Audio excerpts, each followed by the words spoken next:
So let me first introduce myself. I'm Dr. Laveri Reynolds. I'm the new ACOS for affiliation. I previously came as the VA EM site director, where I served in that position for 4 years. So I've had some experience with the onboarding process through my EM residence. And I do want to say that our office has been, along with several other departments at our VA, we've been working very hard to improve this onboarding process for our trainees, because I know that it's been an arduous process in the past. Takes a lot of time and can lead to a lot of frustration for everybody. So we are working very hard to improve this process, and I'm very hopeful that this year it's going to be a much better experience for everybody. We're going to go through, just to let you know, we're going to go through the deadlines first, which is what's up right now. Those have been tweaked a little bit.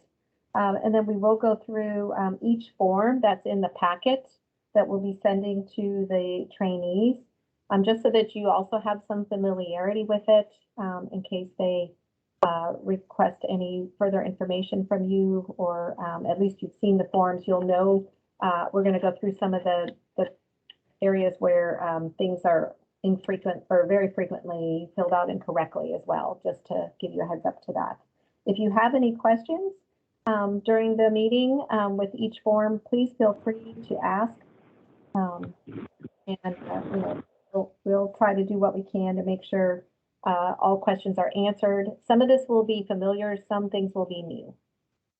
All right, so we're going to get started with our first form here. This is actually the deadlines and the process to help you all understand, when things will begin. The drop dead dates. These dates are set. However, I would look at them as kind of the speed limits. Those are the highest or the latest you should go, and anything below that, i.e., before that, is even better. It will allow our team more time to get everything in place in time for these residents to be onboarded in time to start their first rotations. So with that said, obviously match day is this 18th, this Friday. Very exciting for the incoming residents. And that's about when things will really begin to ramp up for everybody. And at that point, you all will be collecting the data as far as the contact information. And we request that you get that provided to our administrative POC, Ms. Carol Gaines, no later than next Friday, which is March 25th. And then that way we can start the process to begin to get the packets sent out to all the residents. Our goal is to start getting those by March 31st to everybody, so that they can go ahead and begin the process of getting their packets completed, which will include their MTT trainings, CPRS tab by tab. Fingerprinting is the most important to start the process, and we'll go through all that, each form one at a time. The next deadline that will come about is submitting the TQ CDLs, and those will be due April 15th. And I realize that's very soon after Masters Week, so I am, really wanting you to realize that's the date, and to plan ahead with all the craziness that happens during Masters Week. But that again is a deadline so that we can ensure our residents will be ready to roll when they need to be in July. And we'll also we'll mention these forms as well so that you can see each one of them. It will include new appointments, promotions, terminations, and we'll need those from every individual program. After that, we'll be moving on. Our new residents will be expected to be returning their packets by April 22nd. So what I would suggest to you all, between the time that we send out the packets and they are due, just as the program coordinators who will be working with this over at AU, I've talked to some in the past, and really they get best results if they are sending out a weekly reminder that kind of checks on the status of where they are in completing their packets, make sure they don't have any questions, and reminding them to get it done by the deadline. And that really does help to move them along. They're excited right now, so that's the time to catch them. Let's see what else I was going to say. So the TQCDL, like I said, those would all be due, and we'll be going ahead and getting those along with those packets from you all, and moving forward with completing terminations and adding into the program all of the new folks coming in. Step 4 will be some, we will at that point be basically pairing everything together and signing the concurrence memorandums that you all have sent with the TQCDLs, checking and confirming that everything is correct, and verifying that the hard copy packets that the residents have given us are accurate and complete. And then by May 13th, we will be forwarding all of that. Well, actually, we'll be receiving all of that to continue to address all the needs for the final editing, everything to be done so that we can move forward with approvals by June 1st. And that's pretty much the part on your side where that ends. The rest of it will be really on our side. We will continue to work with the entire TQCDL being completed, which is step 6. That includes all the packets, everything to HR. And then by step 7, all of that will go to our ad packs. They will begin the process of really getting these folks their accesses that they will need, a VA email that they will need, which is what the JIT you see there is. And we will try to have all of that also completed by June. And then all of that goes to HR and to the PIV office and to our AdPack consortium to confirm that everybody is ready to receive their PIV card and their computer accesses.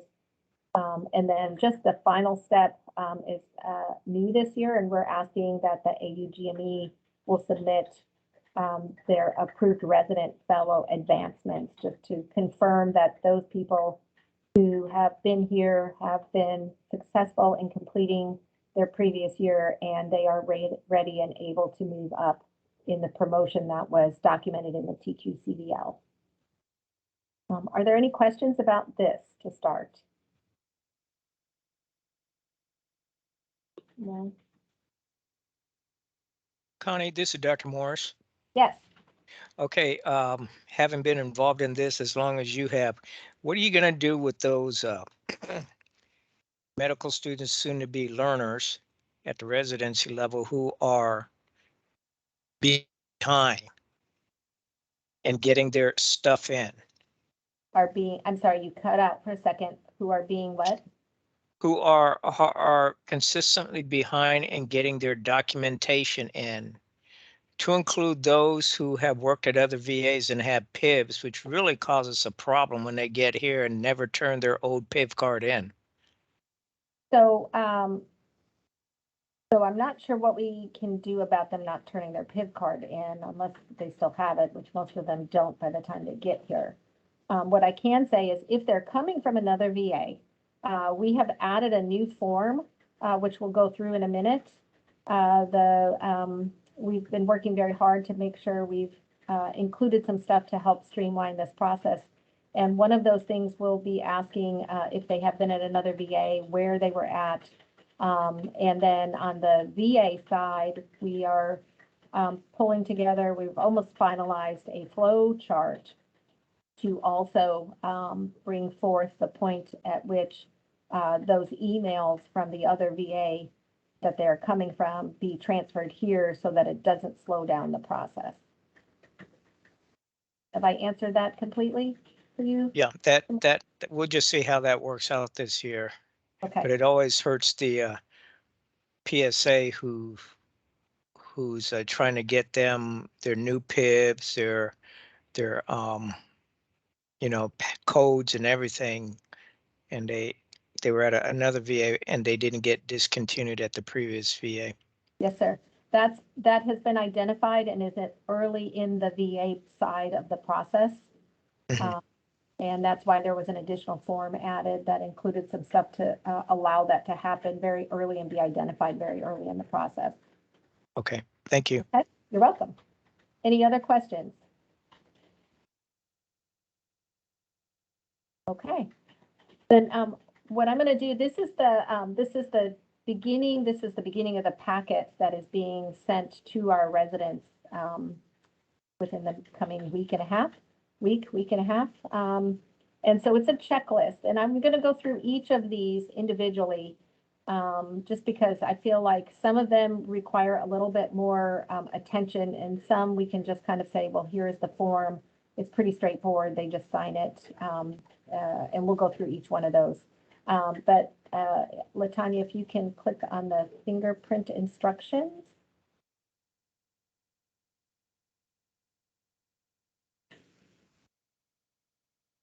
All right, so this is the form that explains how they are to get their fingerprinting done. And there are codes under number 1 that are there, but we also have included, which we'll show in a little bit here, a common fingerprint form, and it also has those on it. So if they print the common fingerprint form and take it with them, then these codes are automatically on there and their fingerprints are not going to get lost. And that's when times lead to them having to get re-fingerprinted after they get here, is they've either gone to the wrong place or they haven't brought the codes that were needed to ensure that those fingerprints get to the VA, to our VA specifically. And so we recommend that they go ahead and get this done as soon as they get this packet. It can't be done more than 120 days before they start, but by the end of March, that's putting them right in the window in which to be able to do this. And again, they should bring the form that we're including in this packet. The other very important part about this is that they can click on this link here to find the VA location near them. It does not require them to go to a VA facility, though that is ideal. But more importantly, if they can't get to a VA facility, it has to be a federal facility. So it could be an FBI office. It can be anything that's a federal facility that does fingerprinting. It cannot be a local, such as a police department or a sheriff's department. Those are not shared and do not get to the proper facility, which is our Charlie Norwood VAMC. So if there are any questions, they can go to that link for the locations, but they also can go to only a federal facility. Tanya, you want to move down on there? And so the other piece that's new this year is that they can also schedule their own appointment to get their fingerprinting done, so they don't have to just show up and wait forever. And so if they are in this area, there is a link now that is included in this form that they can go into the site and make an appointment. So I know some of these folks are coming early. Some are trying to do this during their, in between their medical student rotations and whatnot. And so they know their schedule better than anybody to know when they might be able to make an appointment for that. So that's new this year. I think that's also going to help streamline things a little bit better. The last part of this is to bring to their attention the documents that they need to bring with them in order to show proper identification. Invariably, they will show up and they'll only have one piece of identification. And so this is going through specifically the primary and secondary sources of what they can use and to ensure that they know and can come with the appropriate stuff. And it also can't be expired. So if they show up with a driver's license that's expired, that will not do them any good. So I think that is it on this form. You scroll down a little more, Latanya? Yeah. Okay. Are there any questions about the fingerprinting piece?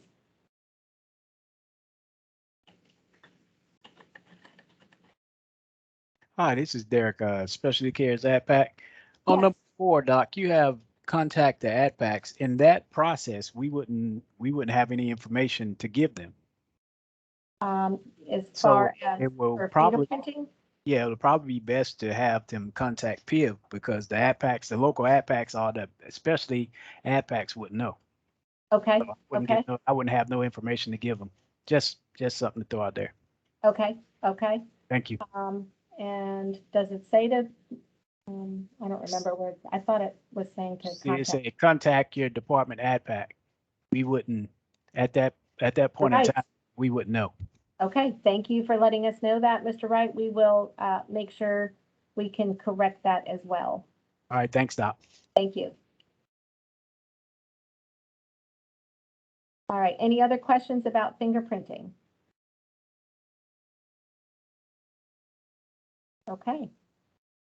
So let's go on to our next point on this. So I'm going to just briefly click on the tips on completing application documents.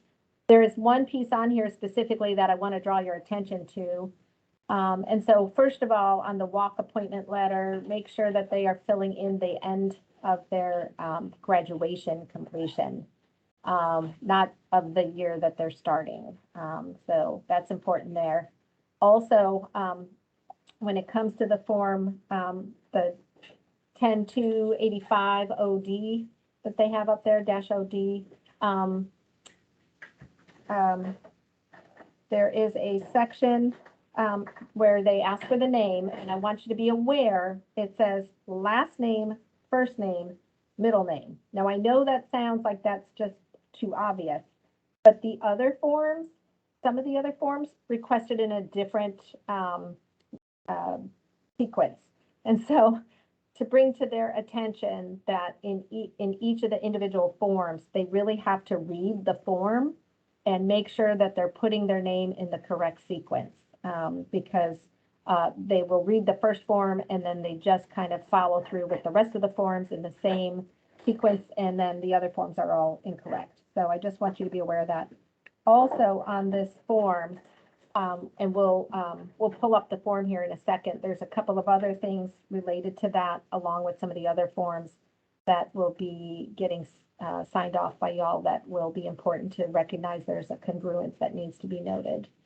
As far as the Declaration for Federal Employment, which is the number 306, this is in red, and I want this in red to help you realize that this is a misleading statement. It says your signature is required as applicant 17A and as appointment 17B.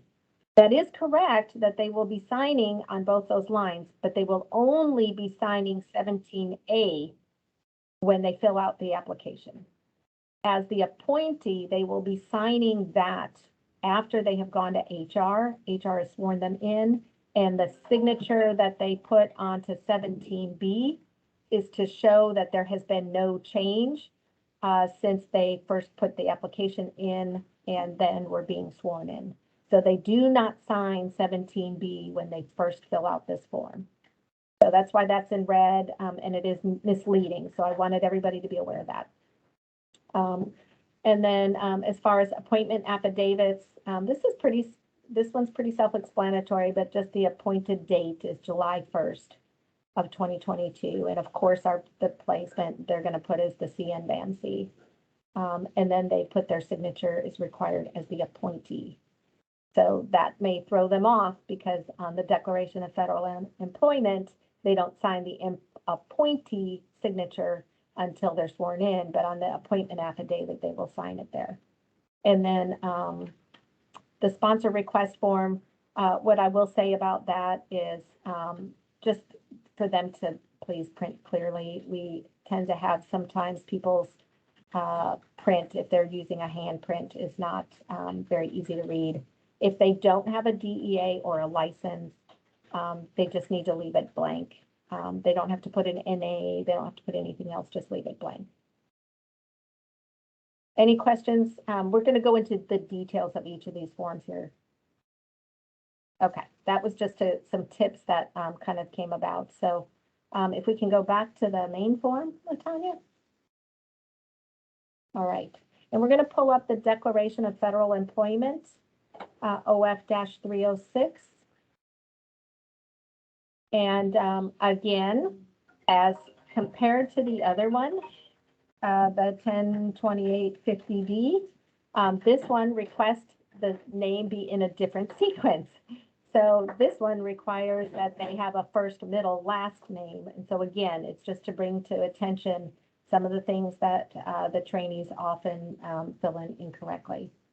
Also, when we get to 7A, this only applies to males to fill out the yes, no. I'm sorry, it applies to all to fill out the yes, no. If it is a female, i.e. they were not a male born after December 31st, 1959, they do not answer 7B and C. They leave it alone. They leave it blank because oftentimes our females will put in no, they weren't a male born, but then they answer, have you registered as no? And they don't need to. They should be proceeding to number 7C. I'm sorry, yeah, 7C, because then it's if no, just right. I'm sorry, it's don't answer 7B and C. Sorry, I'm getting confused there. Military service is obvious, and they will know what this is, the type of discharge, if they've ever had any military service. Obviously, some of our folks are still active duty or are in the reserves. And so this information will be filled out appropriately for that. And then let's see, this is all just self-explanatory. This is asking just about, it's really for the background check that requires to be done for federal service. Keep going. Okay, and this is where I was talking about they only sign the applicant signature and date it. Do not sign the appointee's signature until after they see HR and they're sworn in. So that's the part there that I wanted to make sure everybody saw. And that's it for that form. Is there any questions about this form? Okay. Then we're going to move on to the application for health professions trainees form. And as I mentioned before, contrary to Form 306, this one asks for last, first, middle instead of first, middle, last. So just to be aware of that. Other things is as we go through this form, there is the citizenship piece. If they are naturalized citizen, they need to have a copy of the naturalization certificate. If they are not and they have a visa, that information needs to be included there as well. And then I will fill out the bottom piece there. But if you continue on, if you notice the next page at the top, again, a lot of times they don't notice that they have to enter their name again at the top and include their social security number at the top. The other thing about this is as they put their name in, actually, LaTanya, can you go back up to the first page one more time real quick? There was something there I think I needed to include. Yes.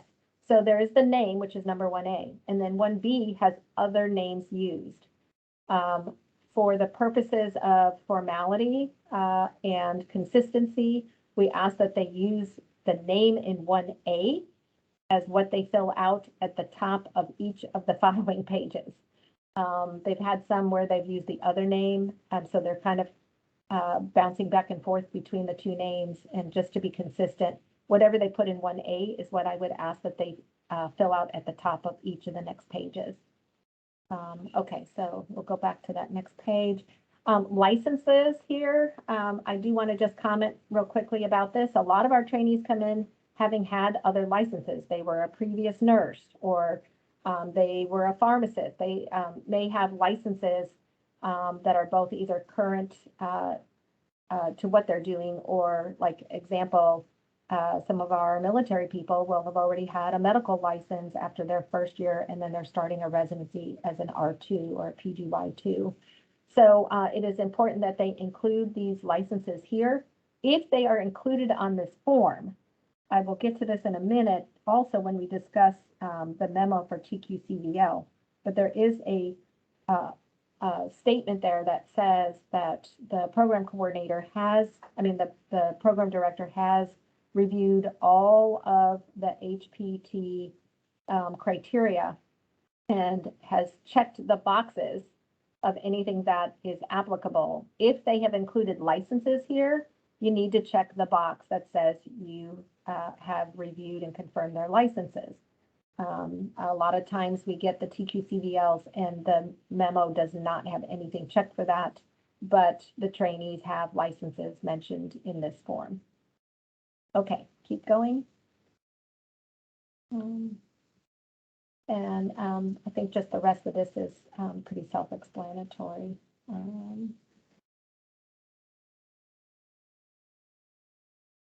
Yes, that's it. And then they sign at the bottom.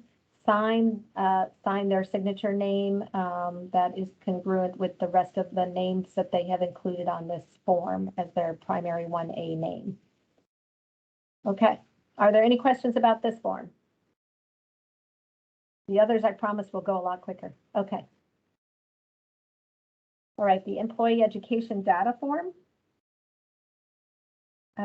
Might I say that this one also comes with last name, first name, middle name, as opposed to the 306. And at the bottom here, there are some things that may give our trainees some heartburn. The education code, they can recognize from section B above on this form, but the program code, which says enter the 6-digit program code, if they've had another degree, this is where that 6-digit program code comes in.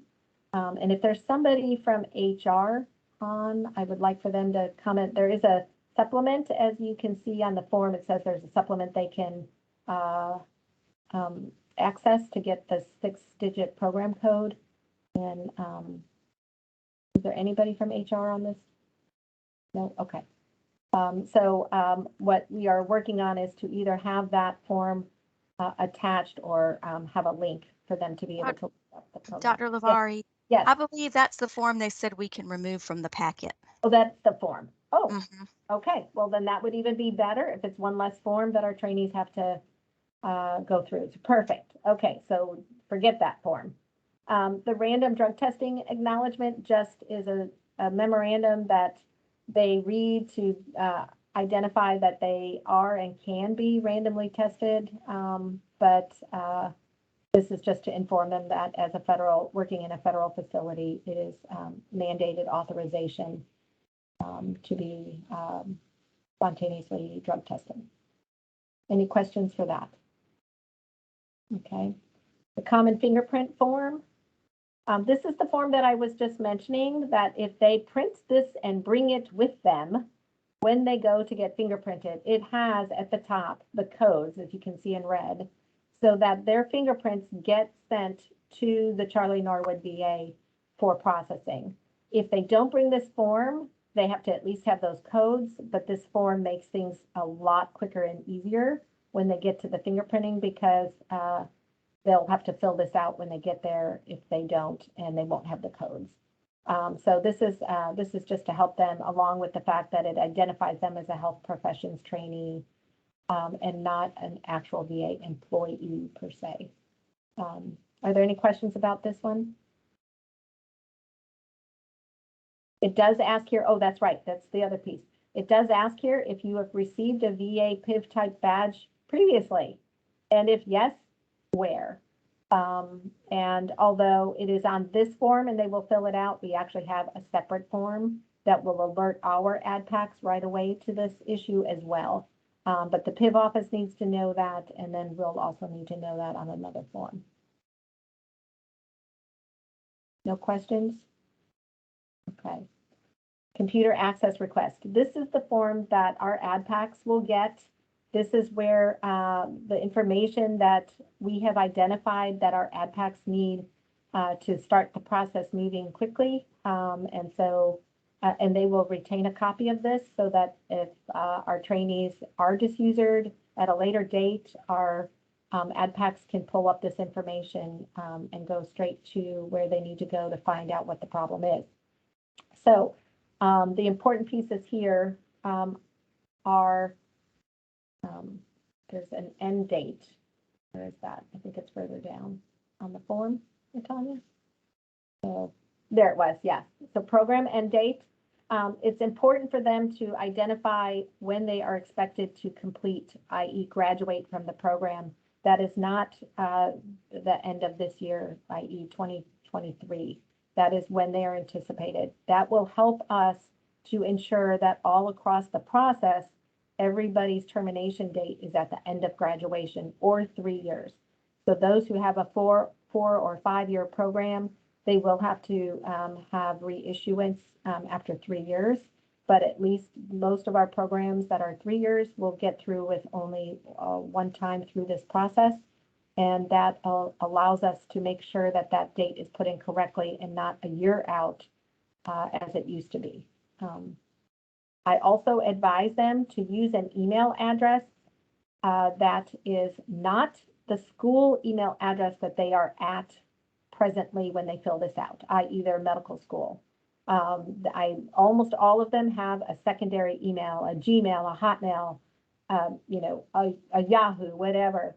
But I would advise that that be the email that they use, because once they leave their medical school, and we'll come across this when we do discuss TMS, any additional information that needs to be requested would go to that school email, and then they're not there and they can't access that email anymore because it's not active.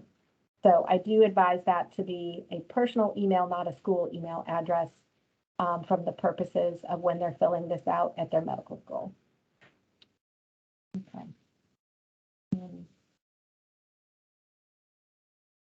And then this is also, have you ever had a VA email previously? And have you ever had a VA PIV card previously? I will tell you that a lot of times, so if they've had a PIV card, they should have had a VA email. I will tell you that a lot of my trainees that come through don't even know they have a VA email. So if they've gotten a PIV card, they have probably had a VA email, though most of them may not be able to tell you what that email is. If they can, that's even better for us. It helps us to move this process along much quicker from moving their VA email from the other VA that they were at previously to our VA, Charlie Norwood, so that we can begin the process. They cannot get a PIV card until they have a VA email address.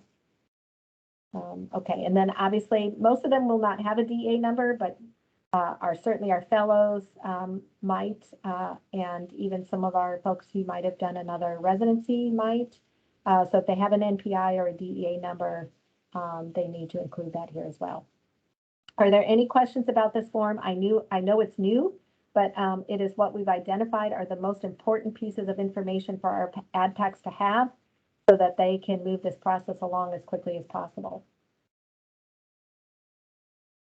No questions? Okay. Don't forget that they do need to submit a CV. All residents have to submit a CV. And the important piece about this is in their CV, it seems kind of crazy, but because it's federal facility, they have to account all the way from high school graduation to present. And along the way, there can't be anything more than a month of a gap. They have to have some explanation. For example, if they took 6 weeks off between graduating and a job, they have to document what were they doing for those 6 months or those 6 weeks. So anyway, there cannot be any gaps greater than a month, and if there is, they have to have an explanation as to what they were doing during that time. All right, government ethics. This is pretty straightforward. This is just a notice for all prospective VA employees. It goes through explaining the ethics behind being a VA employee, along with some of the ethical conducts, the Hatch Act, some of those things that are important as far as financial gain while working at the VA. And so they need to read this and they need to sign it. And that one's pretty straightforward. And the next one is just on the heels of that, the standards of ethical conduct, and just talks about a little bit more of restrictions on gifts, conflict of interest. It talks about they can click to the specific regulations on all this.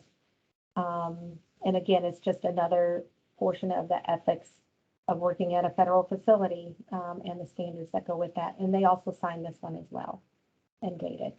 Any questions about that form? Okay. I don't know if this has been in previous packets or not. It's fairly new, and it's just a policy on patient abuse, and explaining what that is by definition and what will take place if that occurs and they are found to have been involved in that. So it talks about the penalties and what can happen. And they need to sign that as well, that they understand. Basically, we should be taking good care of our veterans as we do every day. Any questions about that one? Okay. The malpractice statement. This basically, as we pull it up, this basically talks about the fact that while they are here working in the VA, they are protected by the federal government in the event of malpractice, negligence, or other claims made against them. But it does not apply when they are not here. So that's just to be very clear on that. When they are working at AU, they fall under AU's guidelines on that. And then they just print and sign a date. Is there any questions about that form? Okay. They do need to have all their state licenses that they currently hold included if they hold any. They have to have a BLS card that needs to be provided by July 1. And so several of these will not have that to start. Most of them do, but not always. And so if they don't, do remind them that BLS needs to be done before they can rotate here. And then there is a copy of their TMS certificate of completion. And what I will say is we'll go through, there's a link down below, we'll go through and just pop it up real quick because there's a couple things there that I want to make sure I clarify. And then this is the CPRS tab by tab basic orientation. This is very important for them to be able to get access for our electronic medical record, which is our CPRS. And I will say it, it's just one of those things they have to go in, create an account so that they can view the orientation for the CPRS. And so I realize it's an additional account that they have to create, but it is important for them to be able to get in and manage the learning about our electronic medical records. So it's really a view, and then at the end they'll have a short take evaluation, and then this explains to them how to print the certificate. We do need a copy of the printed certificate. It can come electronically as a printed certificate, but we have to have a picture of the printed certificate of completion. Are there any questions to this? Okay. All right, so we talked about the DEA license. If they have one, it's applicable. They have to put it in there. If they already have an ACLS card, not all of them will have that. That's why this says if applicable. If they don't have it, because they haven't done those yet, that's okay. If an ECFMG certificate is appropriate, they need to include that as well. For those who do actually not fall under the ECFMG, if they have clinical clerkships, they have to include those there. And then I talked about having a visa or a permanent resident card. They have to include a copy of that also. All right, and so these are some of the same links as above. I do think the TMS enrollment one is the one I wanted to pull up for just a quick second. And the important part about this is it is going to go through the details of setting up an account, okay? And so they'll click on a link, and then in this form that is the pictorial, down below explains how they are to create an account. The piece about this that I want to really stress that's super important is when they create their account, they need to, again, just as I said before, not use their medical school email. Because in a year, when they don't remember their password, and they need to go in and redo their MTT training, which is what this TMS allows them to do, the link gets sent to the email that was listed when they created the account, which now is their medical school, which they now can't access, and so the reset link is lost. And it just there's just several extra steps that have to take place for that to occur, for them to reset it so that they can go in and do their MTT refresher training. So again, very important here that they do not use their medical school email when they're setting up this account. So that's the piece there that I really wanted to mention. This is very step-by-step, and it takes them through how to get this set up. And then again, this is something that they will have to access every year in order to do their MTT refresher training, in order to keep their access here. Is there any questions about this? I don't know if Latanya, you need to just scroll down, but it's just really going through the pictorial step by step. So it's very helpful to them to explain what everything is and how to get to it.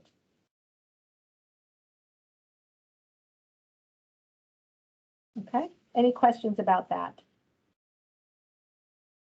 Okay.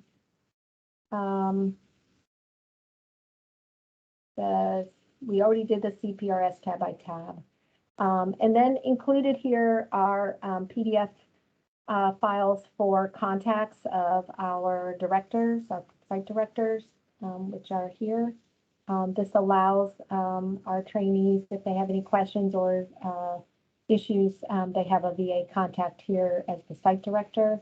I just transitioned or actually am still in the process of transitioning for emergency medicine.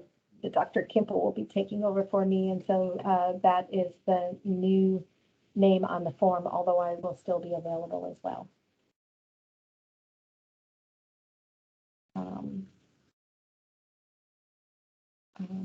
And then we also just have the listings of the resident program coordinators for Charlie Norwood. Those are the folks that will be receiving the packets. And so their contact information for you all to know who to contact to hand off all of the packets in the TGCBLs. And that has been updated. And then we also have the listing for our resident ad packs. And those are the folks who will be working through the process for computer access and beginning the process to get the PIP card in HR, and they will work with HR to get everything together in order for our residents to be able to get their PIP cards. And the primary care one here, that will be updated. That's actually before it goes out next week.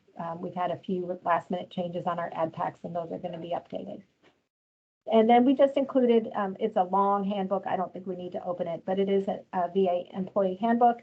It just talks about all the things employee related or working at the VA, even though they're not, they may not look at themselves as a VA employee. It is all the things that are important to know about working here and what's the expectations of working here.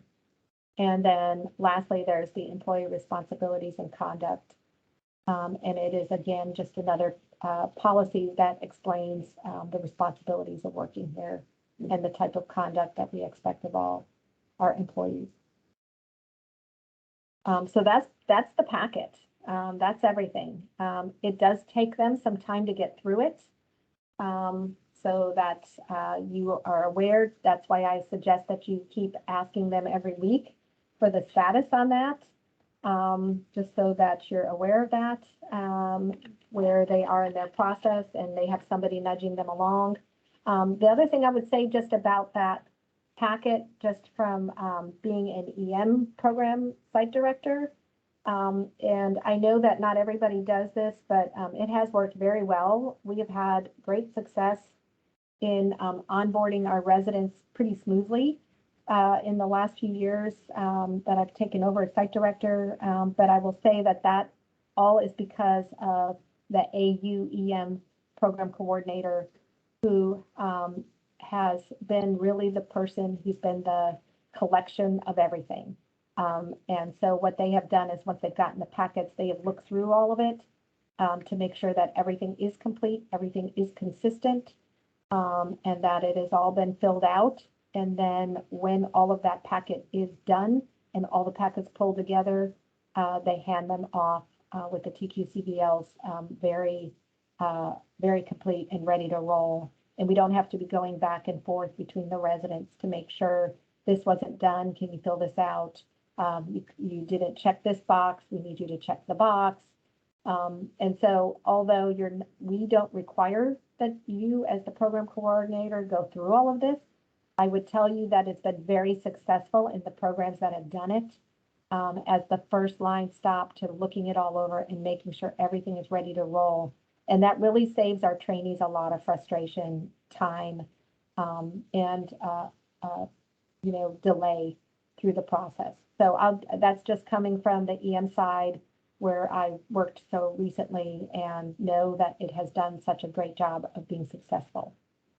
If you have any questions about that, you can ask me too.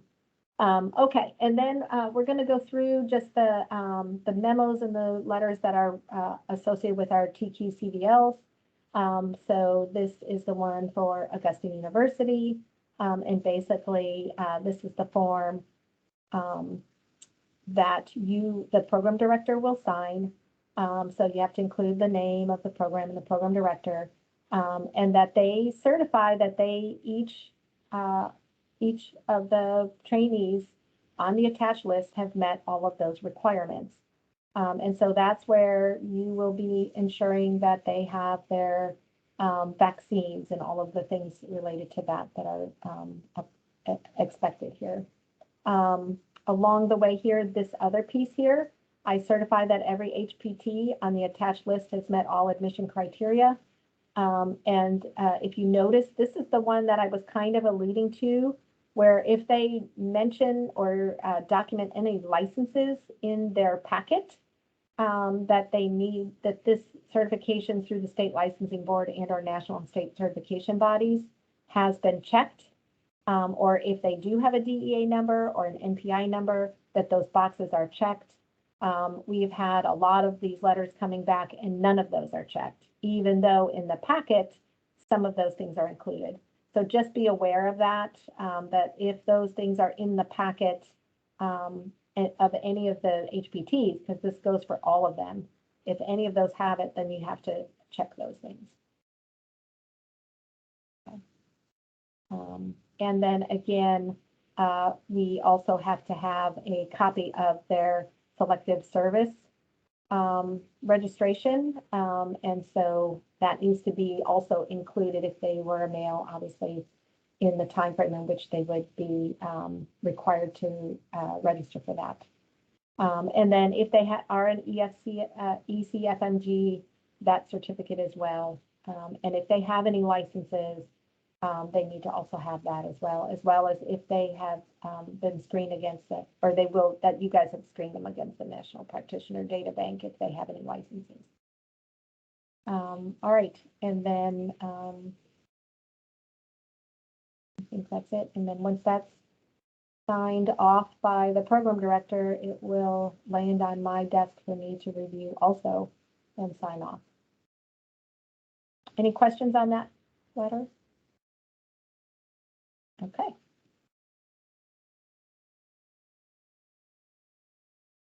All right, so we have, this is just to show you what the forms look like.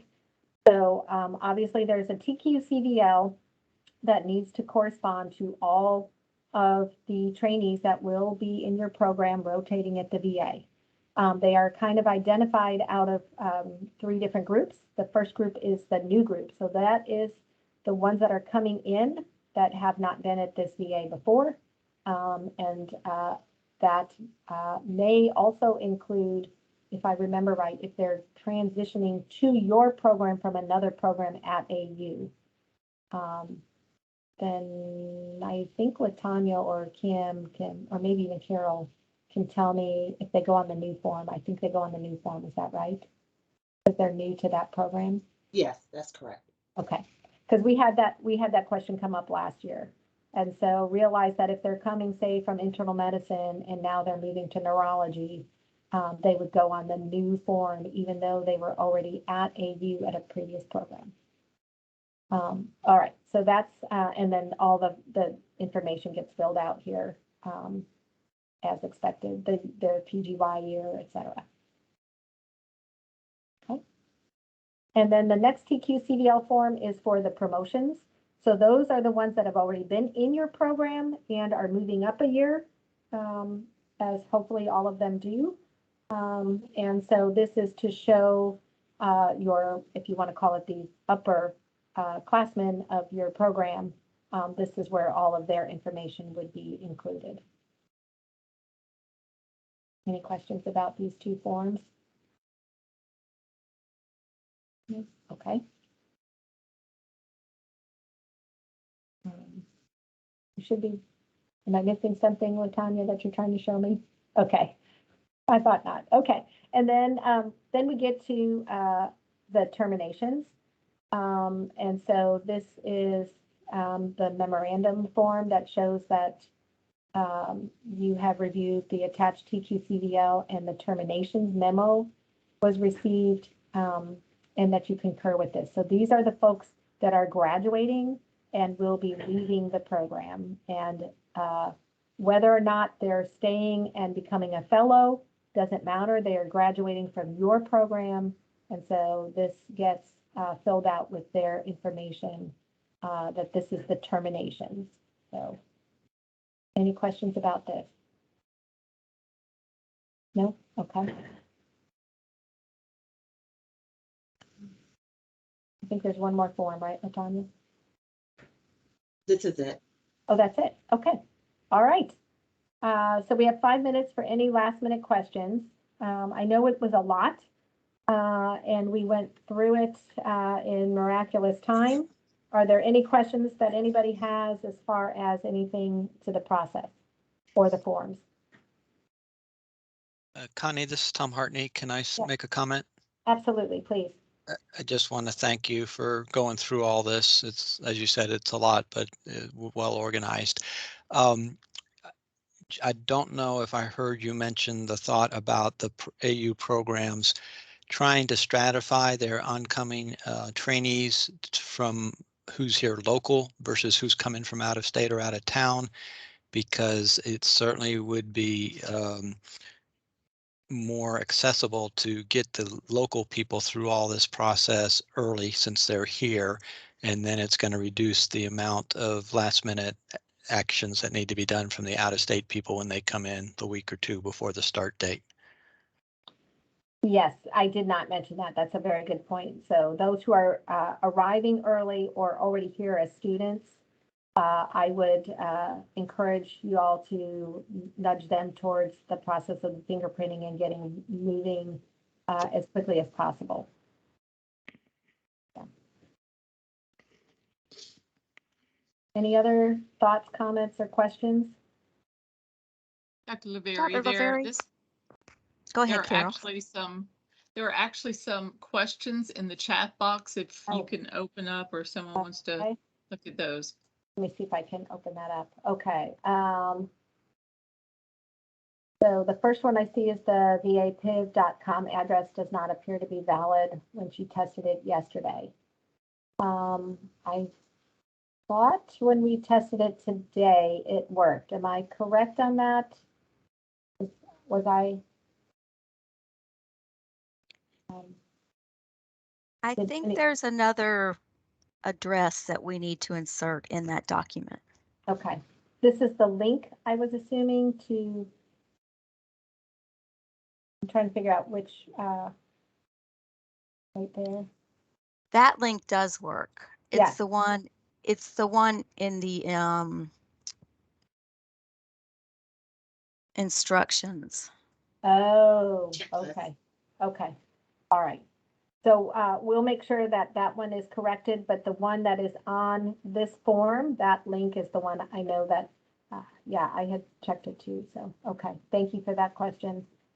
And they are still doing walk-ins, but yes, I would strongly encourage them to make the appointment.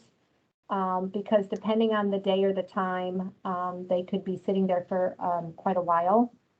If there's several people in front of them. So just to save their time and frustration levels, I would really highly, strongly encourage them to make appointments.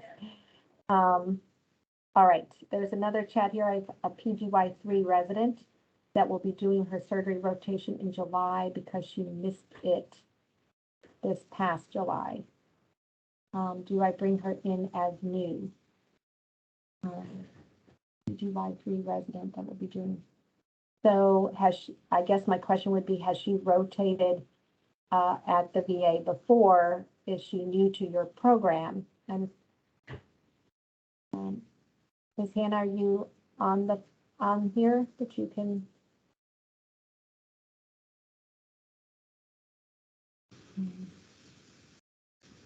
Okay, I'll write down her name and see if I can't reach out to her.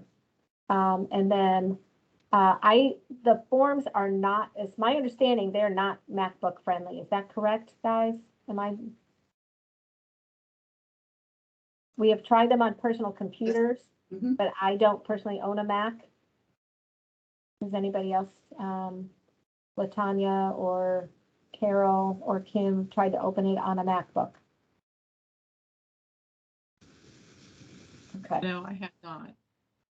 But we do want to recommend, I don't remember if you mentioned about the Acrobat I did not. DC that they have to use. So yes, so they do, in order to open these forms, they have to have Acrobat DC. My computer came with it, so I didn't even remember that, but yes, it does, they do have to have that. And it is documented somewhere in this, it's mentioned, it might be on the very first form.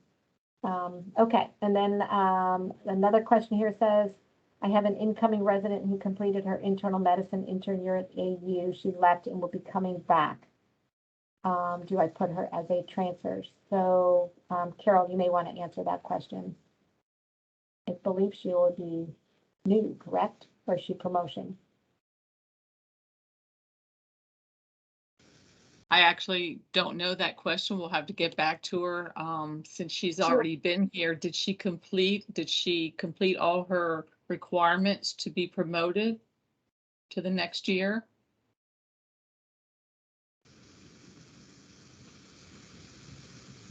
Okay, I'm writing down her name, so we can reach out to her. Okay. Oh, yes, she did. Okay. All right, Ms. Foskey, if you can shoot us a way to reach you, we'll try to get that answer to you. All right, and it is 2:01. Does anybody have any more burning questions? I will also say you can reach me via email or any of our numbers listed for the affiliations office. Dr. LaVera Reynolds, this is Ellen in HR. I do have a couple of HR related questions. Okay. If you like, I can just shoot you and your team an email, or we can schedule a time to meet later, or we can meet right after this call, however Okay. you want to handle that. Okay. I do have time right after, but I don't know if any of my other folks do. It'll be very brief. Okay. And somebody is also asking if all the forms in the packet are somewhere on the SharePoint. I'm sure we can put them on the SharePoint.